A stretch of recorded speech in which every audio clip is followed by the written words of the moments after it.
જયરાજભાઈ કોણ છે કેવા વાળા? જયરાજભાઈ એક કોઈ મોટા તોપ છે?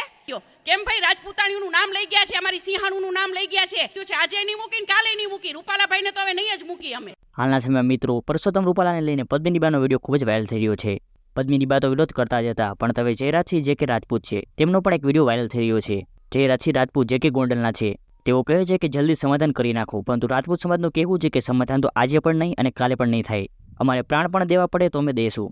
સાથે આગળ વિડીયોમાં પણ તમે જોશો કે જેમાં પદ્મિનીબા છે એમને તો એવું કીધું છે કે જ્યાં સુધી પરસોત્તમ રૂપાલાનું રાજીનામું નહીં જોઈ લો ત્યાં સુધી હું ઘરે પણ નહીં જમીશ. તેમજ હવે ઘણી જગ્યાઓ પર તો રાજપૂતાનીઓ તલવાર લઈને પણ નીકળી ગયા છે, જ્યારે કોઈક જગ્યાઓ પર તેમની ધરપકડ પણ કરવામાં આવી છે, રેલીઓ પર રોકવામાં આવી છે. ઘણા બધા અલગ અલગ પ્રકારના વિડીયો અને વાતો વાયરલ થઈ રહી છે.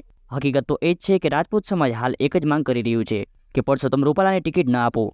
હાલ રાજપૂત સમાજ પોતાના સ્વાભિમાન માટે લડી રહ્યું છે, જેને લઈને લોકો અલગ અલગ વાતો કરી રહ્યા છે. રાજપૂત સમાજની ઈચ્છા છે કે તેઓ કોઈ પણ રીતે પરસોત્તમ રૂપાલાની ટિકિટ રદ કરાવી નાખે. આ વિશે તમારું શું કહેવું છે એ કોમેન્ટ બોક્સમાં જરૂરથી લખજો અને વિડીયોને લાઇક પણ કરી દેજો અને તમારા બીજા મિત્રોને પણ જરૂરથી મોકલી આપજો.